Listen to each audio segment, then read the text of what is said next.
Dr. Armonda. Thank you very much.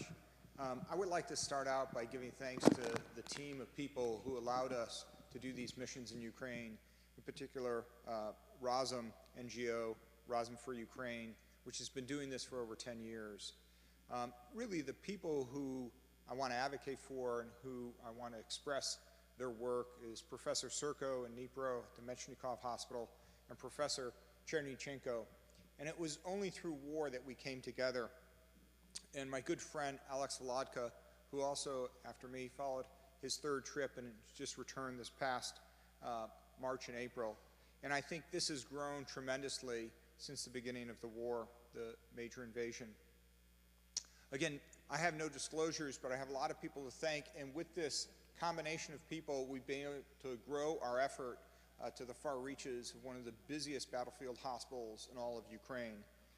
This is a major conflict. This is basically what we call in the military a near-peer conflict, the largest of conflict that we have seen since World War II.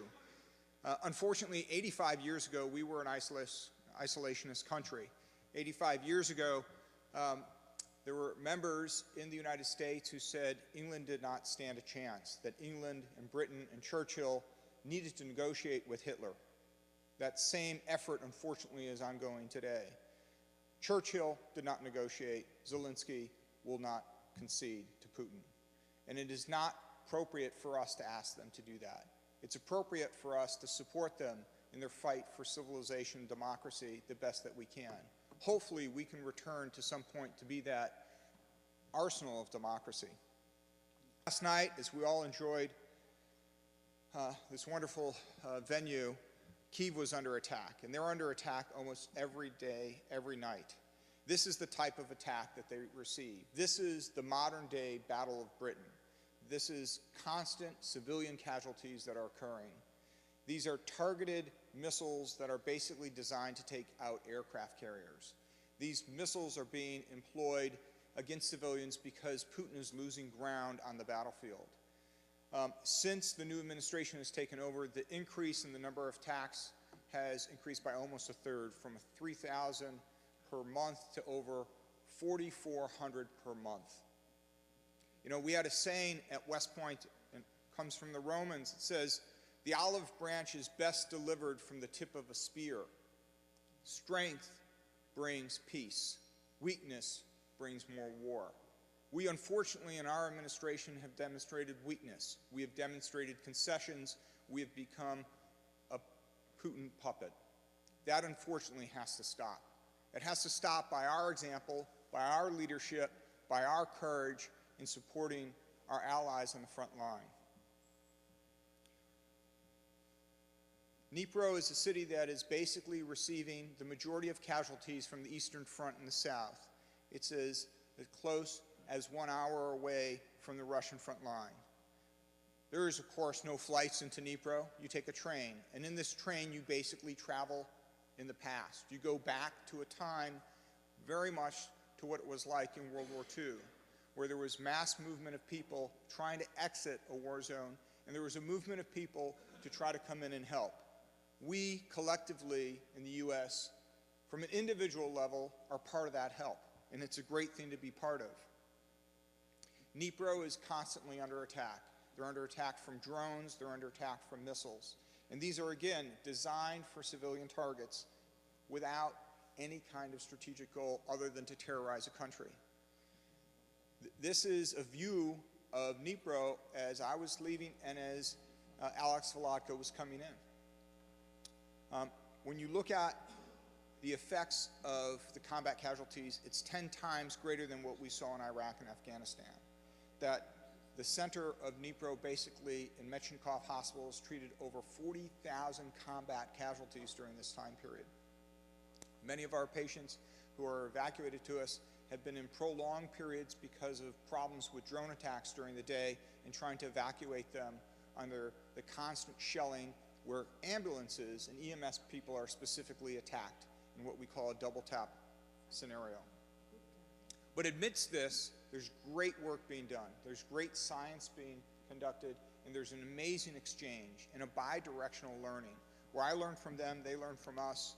where we're able to understand the limitations for what they face in a war zone.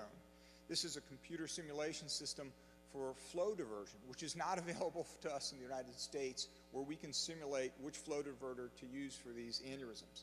Again, even though they're in a place where they're receiving an enormous number of casualties, they're treating over 200 mechanical thrombectomies a year, hundreds of brain tumors a year, and it's really amazing. They never say no to any admissions. They never cancel a case unless, of course, they have an immediate ongoing casualty. And there's a great deal for us to learn in this environment. The patterns of penetrating injuries that we see with drones is very different than what we saw in Iraq and Afghanistan. The body armor that is provided does not necessarily prevent the injuries to the brain. It does make these patients allowed to be survivable with immediate, urgent surgical interventions and resuscitation. The use of whole blood, the use of surgical techniques illustrated by Professor Serko and his team, which we've been able to publish, has really been a game changer.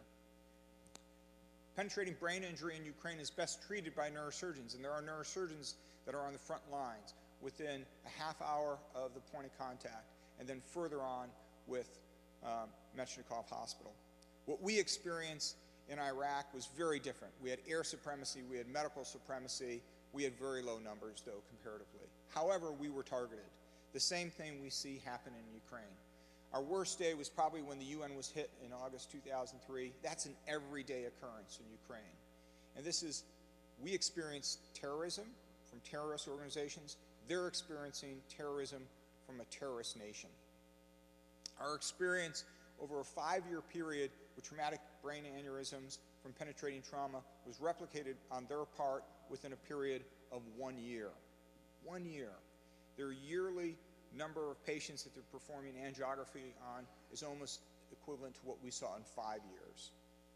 We were able to publish this in collaboration with Professor Serko and Yuri Cherenchenko and express to everyone what this amazing volume is.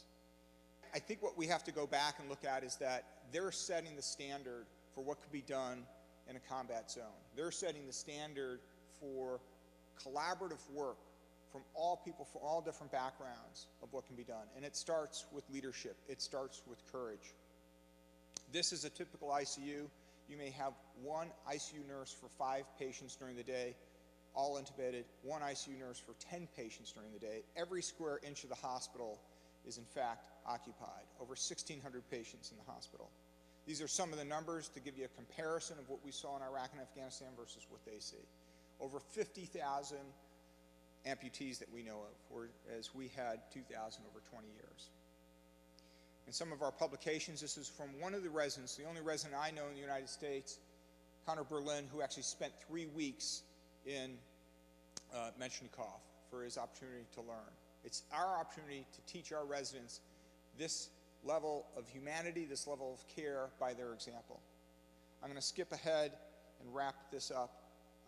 Very young attendings. These attendings basically are in their late 20s, early 30s, under the tutelage of Professor Serko, who are doing this day in and day out. One of the ORs that we were operating in had been bombed and had been reconstructed in a period of approximately 8 weeks. And the young neurosurgeon, Bohdan Serko, 26 years of age, was operating when that particular operating room was bombed. At first, he thought he was dead. The windows blew in, glass splayed everywhere.